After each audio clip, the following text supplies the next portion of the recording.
বানিয়েছে? আমরা বানিয়েছি। আমাদের শাস্ত্রে কি বলেছে? একদিকে মূর্খস্য প্রতিমা দেবা। এটা কাদের জন্য? যারা সিলেট পেন্সিল লিখে কাদের জন্য? অক্ষর যারা বুঝে না, অক্ষর স্বরূপ যারা জানতে পারে নাই, যতক্ষণ পর্যন্ত অক্ষর ভাবনা নিজের মধ্যে স্মৃতির মধ্যে প্রবেশ করবে না, তাদের জন্য সিলেট পেন্সিল কলা পাতা গাছ পাতা দিয়ে বা কলা অঙ্কিত করে বা একটা আম অঙ্কিত করে সারিয়াম আম এই সমস্ত এগুলি শেখানোর জন্য দিয়েছে।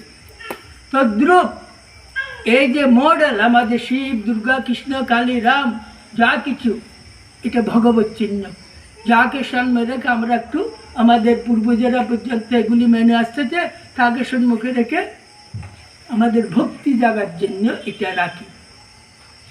এই জন্য এটা রাখি।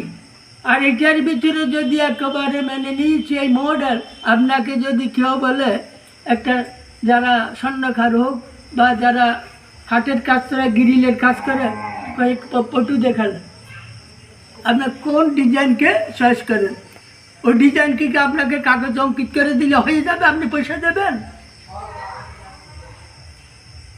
এই যে একটা আমরা মন্দিরের সমস্ত এগুলি ঋষিরা এখানে দিয়েছেন, সমাজের সম্প্রীতি, সৎমতি, মানবের মধ্যে ঐক্যতা, প্রেমত্ব, আনন্দ, ভক্তিভাবে এক অপরকে গ্রহণ করার জন্য দিয়েছে। এটাই ভগবান পাবেন, ভগবানের সেবা হবে। সাবধান, ওগুলিতে গিয়া আমাদের যারা নাকি স্বার্থবাদী আমরা আছি, স্বার্থবাদী গুরুরা, স্বার্থবাদী পুরোহিতেরা, স্বার্থবাদী ধর্মযাচকেরা আমাদেরকে সর্বনাশ করে দিয়েছে। এই মূর্তিকে তুমি পুজো করো, এখানে ভগবান পাবে, এখানে সেবা করো, এখানে খাবাও, এখানে ভোগ লাগাও। এখানে এটা দিয়েছিল আমাদের মন বুদ্ধি, এটার প্রতি যার যেটা শ্রদ্ধা লাগে সেইটাকে তুমি শিবভক্ত তোমার ব্রেনে মাথা শ্রদ্ধা ভক্তিতে রাখো। রেখে যখন তুমি এই শিবের চত্র জীবের মধ্যে যদি সেই শিবকে অনুভূতি করে যদি সেবা করতে পারো, তাহলে তোমার শিবের পূজা সার্থক। আর যদি এখানে জল ঢেলে, এখানে অহংকার করে আমি এখানে মূর্তি আমরা বানিয়েছি, তা অহংকার করে কি আমি মূর্তি বানিয়েছি, পূজা করেছি, প্রাণ প্রতিষ্ঠা করেছি, অহংকারে ভরে যায়, ভগবানকে নিন্দা করে। এক ভাই কে বানিয়েছে ভগবান, স্বয়ং এই প্রাণী রূপে এই মন্দির বানিয়েছে। এই মন্দির মধ্যে স্বয়ং ভগবানের প্রাণ সংসার করে দিয়েছেন। এটাকে আমরা লাথি দিয়ে ওখানে গিয়ে মন্দিরের মধ্যে গিয়ে মূর্তির মধ্যে গিয়ে এমন ভাবে পড়েছি, ভোগ এখানে লাগাই, সব কিছু এখানে করি, যে খায় না কথা, খায় না কথা, খায় না বোঝেন, তার পিছনে লাগাই যোজনা জন্য। এই সমস্ত এগুলি নেই। এগুলি কেবল আমাদের সমাজের সম্প্রীতি সংবর্ধন, হিংসা নিন্দা পরিত্যাগ করে একত্র হল উৎসব অনুষ্ঠান করলে আমাদের একটু সম্প্রীতি সংবর্ধনের জন্য, মানবত্ব জাগানোর জন্য।